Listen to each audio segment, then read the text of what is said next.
Dear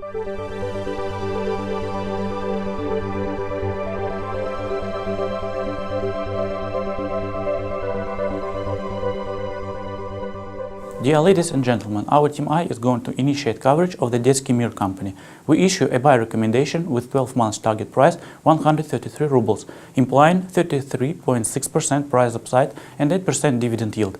We see Detsky Mir as an attractive investment opportunity due to the following factors: unrivaled leadership on the market, asset-light business model, experienced management, and prospective dividend outlook. Detsky Mir chain comprises of 578 stores and 44 ELC stores located in Russia and Kazakhstan. DM is the largest specialized retailer in the industry with 44% market share. The brand has a 70 years history with a current brand awareness rate of 97%.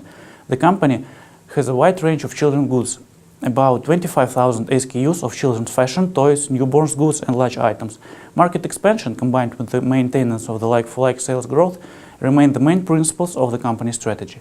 Aggressive chain growth this year gives us a reason to believe that further expansion plans of 200 new stores within the next 3 years will be carried out. And let's now switch to the stock description.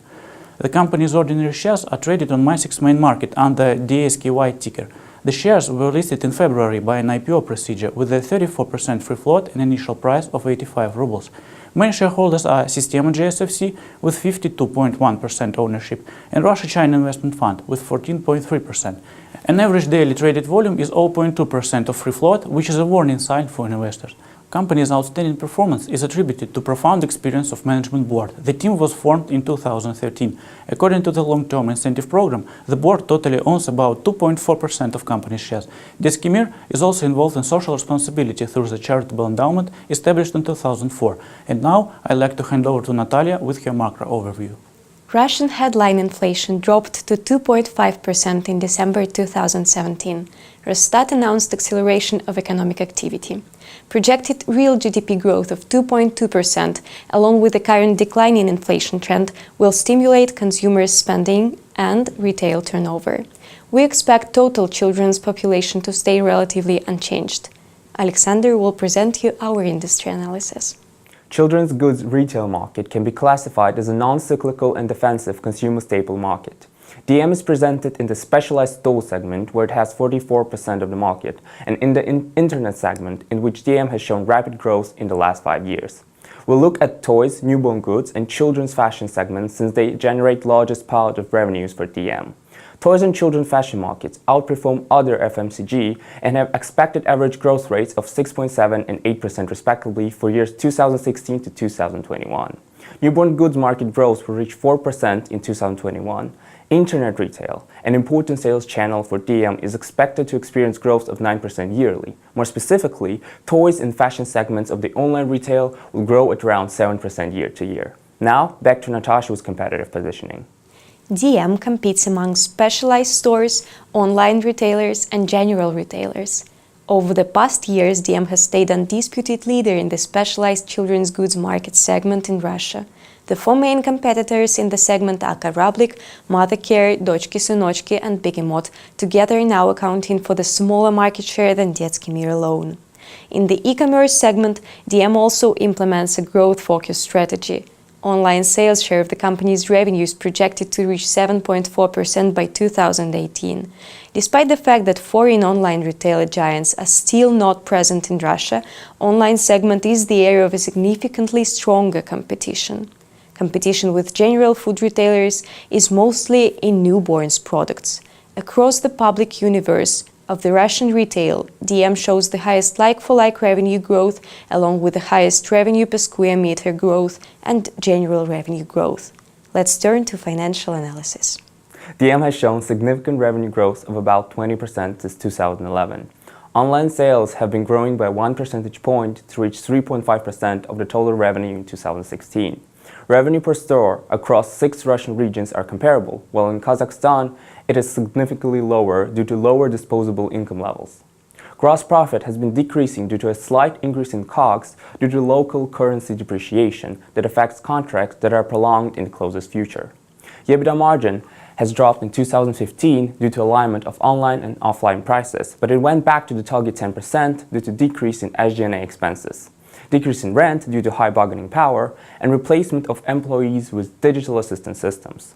The company has a good net profit margin as compared to peers and a good liquidity position as indicated by current ratio. Cash conversion cycle for DM is 15 days on average. The company has shown strong ability to generate positive cash flows.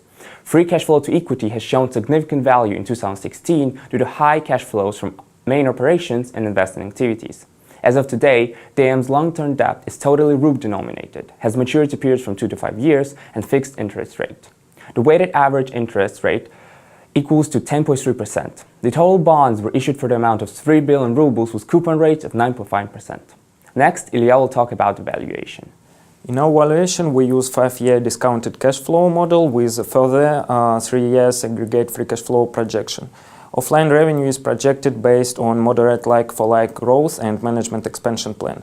We use NVIDIA as a proxy for online sales with adjustments, assuming that online will achieve 9.5% share of offline sales with 75% cannibalization effect. According to our estimates, EBITDA margin will slightly exceed 10% in forecast period. We project net working capital based on company's turnover levels.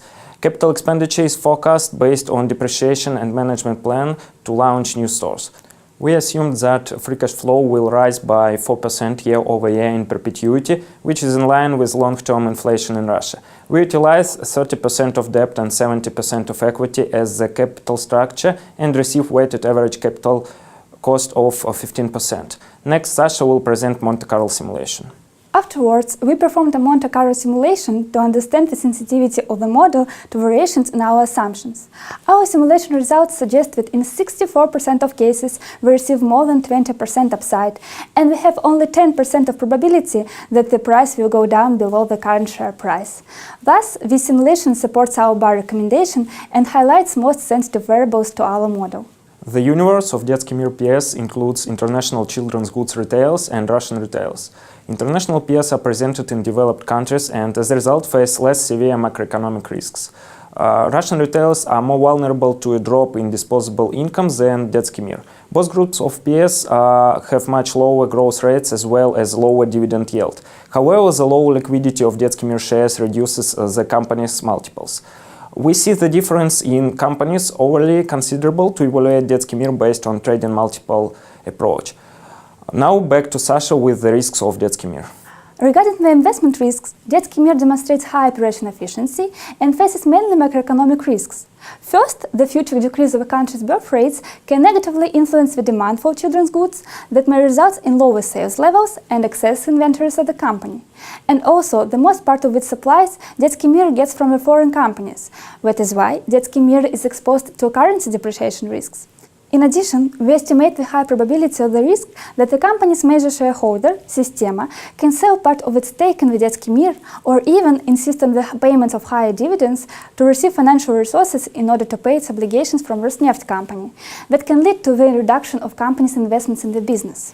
Overall, we initiate coverage of Detsky Mir with a total 41.6 upside in the 1-year target price over 133 rubles and the high growth potential in the upcoming years, based on the key drivers of the company growth, such as unrivaled leadership on the market, asset-light business model, experienced management team, and perspective dividend outlook.